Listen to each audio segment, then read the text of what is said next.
Imagine this for a moment. You keep ending up in the same kind of story, with a different name and a different face, but the same ending.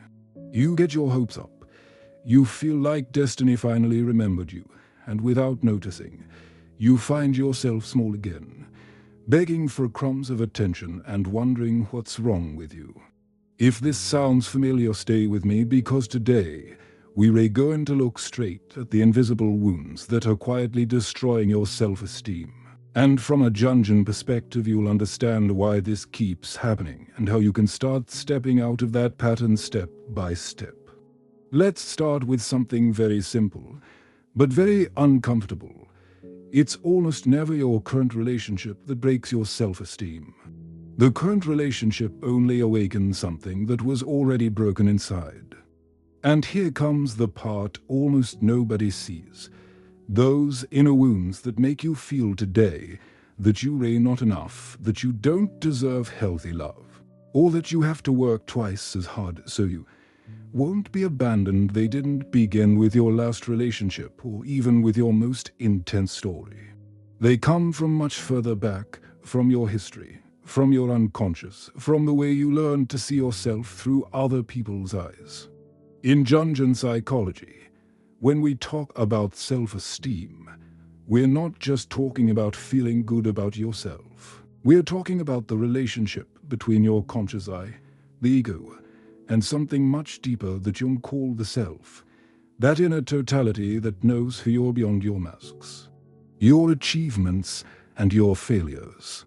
When your self-esteem is damaged, what breaks is that bridge between who you think you are and who, deep down, you could become. And the most painful part is that this bridge doesn't crack all at once. It wears down slowly through small experiences, small words, small silences. Notice this: a dismissive comment when you were a child, constant comparison with a sibling, the impatient face of an adult when you cried, the feeling that to be loved you had to be good. Not make noise, not ask for too much. These scenes, seemingly small, are recorded in your personal unconscious like footprints. You don't remember them all, but they live in you as complexes, emotional knots full of meaning that get activated every time something touches them. And here's the point where most people get it wrong. We think our self-esteem problem is rational, and we try to fix it with motivational phrases. But the wound is at a much deeper level, where words alone are not enough unless they connect with those emotional traces. Now, what does all this have to do with relationships, with love, with that person you feel is almost like a soulmate? Much more than it seems.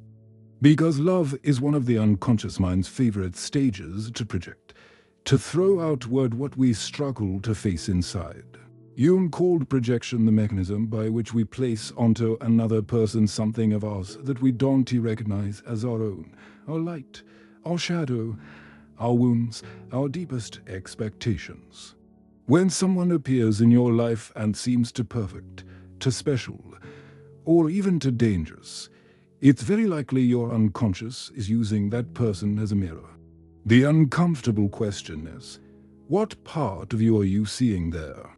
This is where another central concept in Jungian psychology comes in: the shadow. The shadow is not something evil. It's not the bad part of you. It's everything you had to hide, deny, or push down in order to fit in, to be loved, to survive emotionally. In the shadow lives your unexpressed anger, your need for affection, your fear of abandonment, your desire to be seen, your sensitivity, your strength, your sensuality, your intuition. Everything that at some point felt too much or not enough for others. And here comes the really uncomfortable part. When that shadow is not recognized, it acts from behind the scenes and starts choosing for you. You think you're freely choosing your partners, but many times it's your shadow choosing who you fall in love with, who you idealize, and who you chase. Picture this scene. You meet someone, and from the very first message you feel an almost magical connection. You talk late into the night. You share deep things. They say phrases that seem like they were taken from your own thoughts. They tell you exactly what you needed to hear. You share wounds, dreams, tastes. And in your mind, this idea appears. This can't be a coincidence. This is destiny. This person is my soulmate. For a while, you feel lifted, as if life were finally compensating you for all the loneliness before. But slowly, the silences begin, the doubts, the mixed signals. Sometimes they give you all their attention, other times they disappear. And every time they pull away, something in you collapses. Every time they come back, something in you hooks more deeply. Does that sound familiar? What almost nobody asks is, why can someone who gives me so little have so much power over how I feel about myself? Why can a read and not answered message throw me into a pit of insecurity? This is where our invisible wounds come in. Because that relationship with its push and pull with its I give and then I take away touches an old complex. Maybe the complex of the child who only felt seen, sometimes the girl who felt she had to unlove the person who learned that love always comes with anxiety and waiting. You're not only reacting to the present, you're reacting with your whole past inside you. From a Jungian perspective, we could say that in a relationship there are not just two people involved, but at least four figures, your persona, the mask you build to show yourself. As strong, independent, charming, or understanding. Your shadow, full of fear, dependence, and need for approval. The other person's persona, the image they show, and their own shadow which you don't fully see but can feel. And to make it even more complex, there are also inner archetypes at play. Those universal images that live in the collective unconscious. The ideal lover, the savior, the victim, the persecutor. The abandoned one, the wounded child. When all of this starts dancing together without your awareness, the relationship becomes the perfect stage for your self-esteem to break. Here's the interesting part. Many of the things you do in your relationships to keep the love are actually ways of protecting your invisible wounds. You adapt too much, you give in on everything, you accept crumbs, you justify what can't really be justified, you stay silent when you should set a boundary, you blame yourself for a feeling. What you feel, you overvalue the other person as small gestures, so you don't have to look at the huge absence that is there. And every time you betray what you truly feel, your self-esteem takes a silent hit. It doesn't show immediately, but it builds up. The most important thing is this. You don't do it because you're weak or foolish. You do it because in your unconscious there is a belief that sounds like this. If I show who I really am, they will leave. When you spoke about the persona, that social mask we all wear, he didn't do it to make us reject it, but to help us understand that we are not only that. The persona is necessary. It's the role you play at work, in your family, with your friends. The problem appears when you identify so strongly with that mask that you leave important parts of yourself outside. You become the strong one, the understanding one, the funny one, the one who's always there for everyone. And your value depends on keeping up that performance. So when a relationship threatens that character, your self-esteem shakes. If someone doesn't need you as the savior, who are you? If someone doesn't confirm that you're desirable, what's left of you? Now, where do the invisible wounds show up here? In every moment of your life when you learned that your essence wasn't enough, that you had to play a part to receive love. Maybe as a child you sensed that you were only really seen when you shined, when you got good grades, when you didn't cause trouble, when you sacrificed yourself. That experience can turn into a quiet inferiority complex, an inner sense of being less than, of not quite measuring up, which gets triggered in your adult relationships. You don't have to be aware of it. Just one look of disinterest can switch it on like an internal alarm. And again, your reaction may be to over-adapt, to try harder, to idealize the other, or to attack your own worth. But here comes the part almost nobody sees. The person in front of you is often just the stage where your complexes play out. It's not that they have power over you. It's that they push buttons that were already there. That's why, even when you change partners, the pattern repeats. The face changes, the story changes, the conversations change. But the internal feeling is the same. You feel you're not enough. You feel you have to prove you deserve love. You feel that if they leave, it must mean there's something fundamentally wrong with you. And in silence, your self-esteem wears away. Let's go a bit deeper. In Jungian psychology, besides the shadow and the persona, there are two inner figures that are crucial for understanding your relationships, the anima and the animus. The anima is the inner image of the feminine in a man, and the animus is the inner image of the masculine in a woman. It's not about stereotypes of gender, but about psychological energies, sensitivity, receptivity, intuition on one side, direction, affirmation, clarity on the other. When these inner figures are very idealized or very wounded, you project them onto the people you're attracted to. In other words, you see in someone else the part of you that you long to integrate. Imagine someone who has spent years disconnected from their sensitivity, who learned that feeling too much was dangerous, that crying was weakness, that needing someone was shameful. Their inner anima is wounded, pushed into the shadow. Suddenly, a sweet, emotional, intuitive person appears, someone who seems to understand them without many words. They feel that this person is the only one who allows them to be themselves. In reality, they're projecting their disowned sensitivity onto them.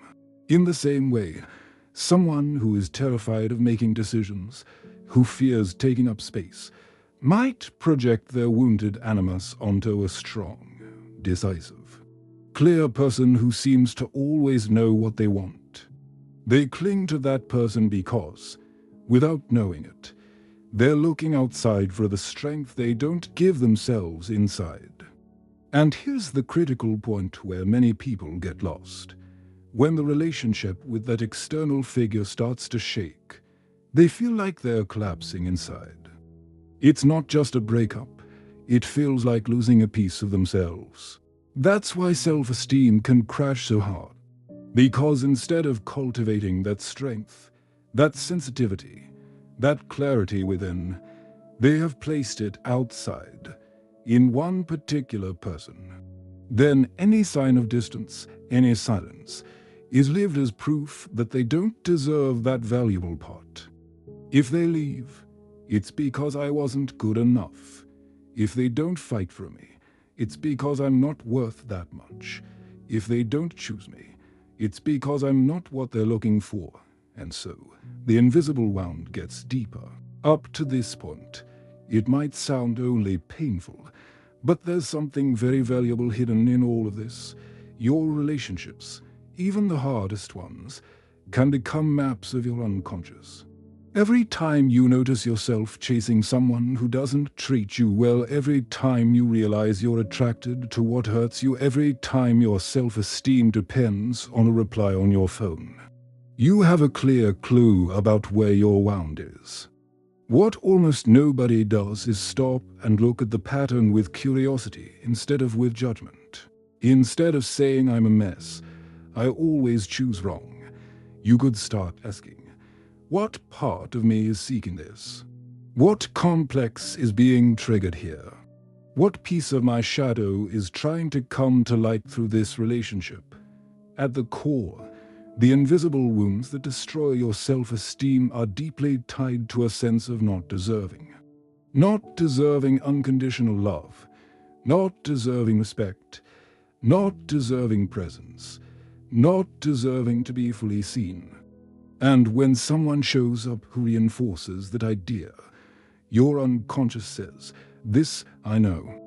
This feels familiar."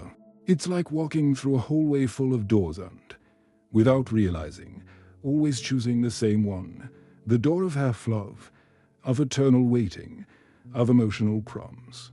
Not because that's what you consciously want, but because it's what your history taught you to recognize as love. That familiarity is dangerous, because it makes you confuse destiny with repetition. Now, we bring in another fascinating idea from Jung: synchronicity. Those moments when it feels like the universe puts someone in your path right when you were thinking about them. Those chance encounters that feel too precise. Those phrases you hear at exactly the right time. In love, we often interpret these synchronicities as signs that it has to be, that the relationship is written. That no matter what happens, we must hold on because the universe doesn't make mistakes. What we almost never consider is that many synchronicities don't show up to confirm a relationship. They show up to reveal something within you that you need to see. Imagine you've spent years struggling with the same type of connection.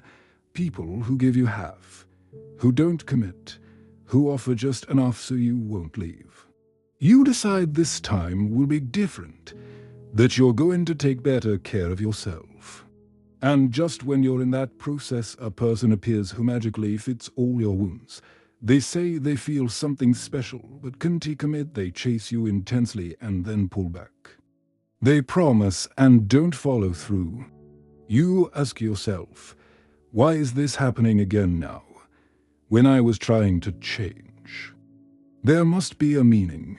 That almost surgical repetition can be seen as a synchronicity showing you, very clearly, the pattern you have to work on. It's not the universe saying insist. It's life asking, are you going to choose differently this time? The most important thing here is understanding that your self-esteem is not destroyed only by what other people do, but by what you do to yourself when those things happen. The other person may leave, arrive late, not answer, not choose you. That hurts, of course. But the deep wound comes when you interpret those events as proof of your lack of worth. When you tell yourself, of course, who would ever really love me? This is what I deserve. If I were more interesting, they'd stay. I'm only enough when someone needs me, not when someone freely chooses me. Those sentences, repeated in silence, are like drops of acid on your self-esteem. And they grow out of old complexes, not from the full reality of who you are. By now, you might be wondering, so what do I do with all this? How do I stop repeating the same story? How do I start healing these invisible wounds? Let's sketch a path. Not perfect, not magical, but honest, from a Jungian angle. The first step is not to change partners or force yourself to think positively or build emotional walls. The first step is to learn to watch your patterns with a kind curiosity. Every time you feel your worth collapsing because of something someone did or didn't do, pause for a moment and ask yourself, do I recognize this feeling from before? When was the first time in my life I felt something like this? You don't need an exact memory. It's enough to recognize that something old is moving inside you. Here's where it gets interesting. When you begin to notice that your reaction is bigger than the current situation, you stop seeing the other person as an absolute judge of your worth. You start understanding that you're facing a complex, not an objective verdict on who you are. You can say to yourself, what I'm feeling is real, but it's not necessarily the whole truth. This is my one speaking. That small shift in perspective is already an act of self-esteem, because instead of fusing with the wound, you're placing yourself a little more in the position of the observer, a little freer. It's not about denying what you feel. It's about giving it in a context. A second important step is to begin a dialogue with your shadow. It might sound strange, but it's simpler than it seems. Next time you catch yourself doing something you know hurts you, sending that message that comes from fear, not from love, accepting an excuse you know is weak, staying where you're clearly not being chosen, instead of insulting yourself, ask, what part of me feels so alone or so afraid that it prefers thee? As to uncertainty, imagine that part as a little boy or girl who learned that this was normal. And in your mind, tell them, I see you. I understand why you do this. But now I'm an adult, and I'm going to try to take care of us in a different way. Symbolic, yes. But in Jungian terms, this is a movement toward individuation, accepting that you're no longer only your wound. You are also the consciousness that can hold it. What almost nobody acknowledges is how much fear is behind self-sabotage. Fear of being alone, fear of being rejected, fear of discovering that without that relationship life feels empty. That fear is another invisible wound that erodes your self-esteem because it convinces you that without that person you don't matter. You don't exist, you are nothing. From a Jungian lens, we could say you are identifying your entire sense of self with one archetype, the lover. Everything revolves around being loved, desired, chosen. But inside you there are many other potentials, the creator, the wise one, the friend, the adventurer, the healer, the spiritual seeker. When all your psychic energy is concentrated in one archetype, any threat in that area feels devastating. That's why part of healing your self-esteem is expanding your identity. Asking yourself, who am I beyond who loves me? What things connect me with myself? Even when no one is watching, which talents, which dreams, which desires have I parked on the side while I wait for a text or for someone else's attention? This isn't superficial self-help. It's something very deep, reconnecting with the self, with that inner totality Jung described as the regulating center of the psyche. The more you remember that you are more than your wounds and your relationships, the less power a single love story has to define your worth. There's another layer almost nobody looks at, but it can make a huge difference in how you feel about yourself, the way you compare yourself to others. In today's world, with social media and constant showcases of perfect lives, your persona, that polished mask you show, is constantly tempted either to inflate or to collapse. You see couples who seem ideal, movie-like love stories, buddies, trips, displays of affection, and without noticing, you start measuring your worth against those images. From a Jungian point of view, you're getting lost in collective images, in distorted archetypes of success and love, and you forget about your own process. Every time you tell yourself, my relationship doesn't count because it doesn't look like that, or I'm not worth much because no one shows me off like they do, you reinforce a wound of not enoughness. But here's the key. What you see is not the full truth of anyone else's life. It's their persona, their brightest mask. Comparing your insides, with all your wounds and nuances, to someone else's polished facade is a guaranteed way to destroy your self-esteem. So one deep act of healing is learning to look at those images from a different place.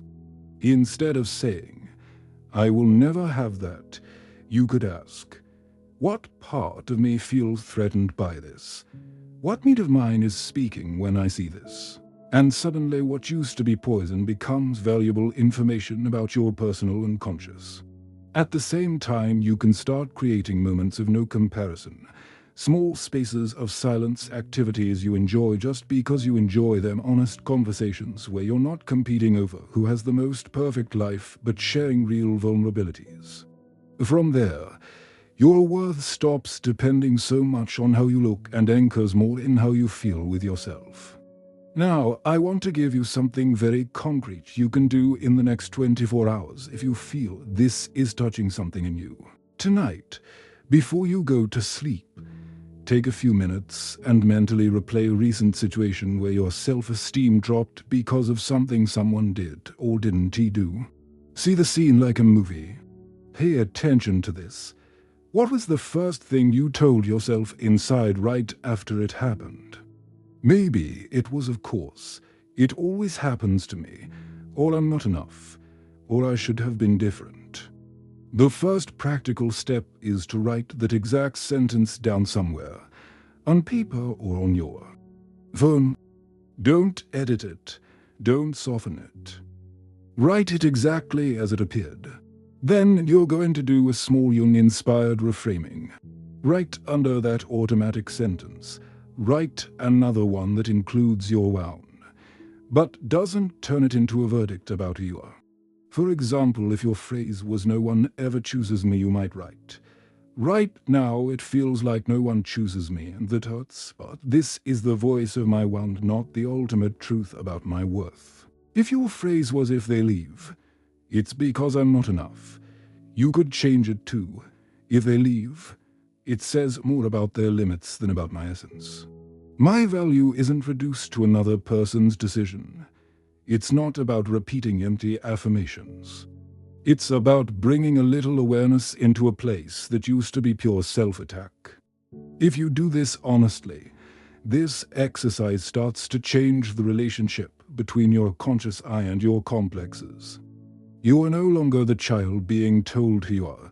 You become the adult who listens, understands, and responds in a different way. Little by little, your self-esteem stops depending so much on what happens outside, because there's a new inner voice that supports you. And even if at first it's just a whisper, with practice it grows clearer. A second simple practice you can try in the coming days is observing your projections in love. Next time someone strongly attracts you, before you throw yourself fully into it, pause and ask, what am I seeing in this person that might also exist in me, even if I don't live it yet? Maybe you're fascinated by their confidence, maybe by their sensitivity, maybe by their ability to say no, maybe by their freedom. Instead of placing all that power outside, recognize this is also a potential in me, even if I'm not embodying it right now. From a Jungian standpoint, this act of withdrawing part of your projection and bringing it home strengthens your self-esteem, because you stop idolizing the other as the sole keeper of your inner treasures. And here comes another twist almost nobody expects. As you begin doing this inner work, many relationships that once felt magical and irresistible lose their grip on you. Not because you become cold, but because you no longer need the other person to carry your disowned parts. You start distinguishing more clearly between a synchronicity that helps you awaken and a pattern that keeps you trapped. What used to make you feel small now becomes information. And where you used to blame yourself for always attracting the same, you can start to say, I'm seeing the same pattern again, but this time I have a chance to choose differently. By now you might be thinking, and what about destiny? Soulmates? That feeling that there's someone especially meant for me, from a Jungian angle. We could say that the experience of a soulmate has a lot to do with the encounter between parts of your psyche that are trying to come together. Sometimes a person appears in your life to trigger a deep inner process. They confront you with your shadow, they show you your dependence. They reveal how you neglect yourself, or they awaken in you a capacity to love you didn't know you had. That can absolutely feel like destiny. What changes when you begin to heal your self-esteem is that you no longer confuse destiny with "I must stay here, even if it destroys me." You can honor what that person awakened in you. You can be grateful for what you learned. You can even acknowledge that there were synchronicities that made the encounter possible, without turning it into a prison. The kind of love that truly supports your self-esteem is not the one that makes you forget who you are so you want to lose the other. It's the one that allows you to become more and more yourself with your light and your shadow. And that applies both to relationships that continue and to those that only walk with you for a while. Ultimately, the process we're talking about is individuation, that sometimes long, sometimes thorny journey of becoming who you really are, beyond other people's expectations, family scripts, and repeated patterns. Healing the invisible wounds that destroy your self-esteem is part of that path. It's not a quick course. It's not a magic solution. It's not a trick to never feel pain again. It is more like a deep learning. Learning to stand on your own side even when something breaks, when someone leaves, when life doesn't go the way you hoped. The hopeful part in all of this is that, although you couldn't choose your first wounds, you can choose what you do with what those wounds have created in your life. You can keep acting on autopilot, repeating the same stories, blaming yourself for feeling too much or for not knowing how to let go. Or you can slowly start choosing to look at yourself with more honesty and more compassion. Maybe today, the first act of self-love is not to leave that relationship, not to change your entire life, but simply to admit, there are wounds in me that don't deserve more punishment. They deserve care. That sentence, if you really mean it, already starts changing your inner story. Before we close, I want to leave you with a very simple but powerful invitation. In the next 3 days, pick one single pattern in love or in any important relationship and just observe it. It could be the way you check your phone for signs, how you apologize for everything, how you minimize your needs, or that urge to text when you said you would keep your distance. Don't judge yourself, just notice. And every time it shows up, repeat inside, "Here is my wound trying to protect me. Thank you for what you did for me. But now I'm going to try something just a little different." Maybe that different thing is waiting a few minutes before responding, expressing what you feel clearly, setting a boundary, or simply allowing yourself to cry without insulting yourself for it. With time, these small acts of awareness add up and start changing the way you see yourself. Where before you only saw failure, you begin to see a process. Where you used to call yourself a disaster, you can begin to say, "I'm learning. I'm healing. I'm understanding where all this comes from." And that more loving, more lucid gaze is the ground where your self-esteem can grow again, not as inflated ego, but as a real experience of inner value. If you feel this touched you more than you expected, you are not alone. Many people walk through life with invisible wounds, acting strong on the outside while feeling small on the inside. What matters now is that you have a slightly clearer map. You know there is a shadow, a persona, complexes, projections, anima and animus, synchronicity, the path of individuation. You don't need to remember all the terms. What matters is that in your daily life you can recognize when you're acting from the wound and when you're acting from awareness. Next time someone makes you doubt your worth, remember this. No one has the final word on who you are. People can reject a part of you. They can be unprepared. They can fail to see your depth. That hurts, yes, but it doesn't define your essence. Your self-esteem doesn't have to be built only on the eyes that look at you. It can start being built on the way you look at yourself.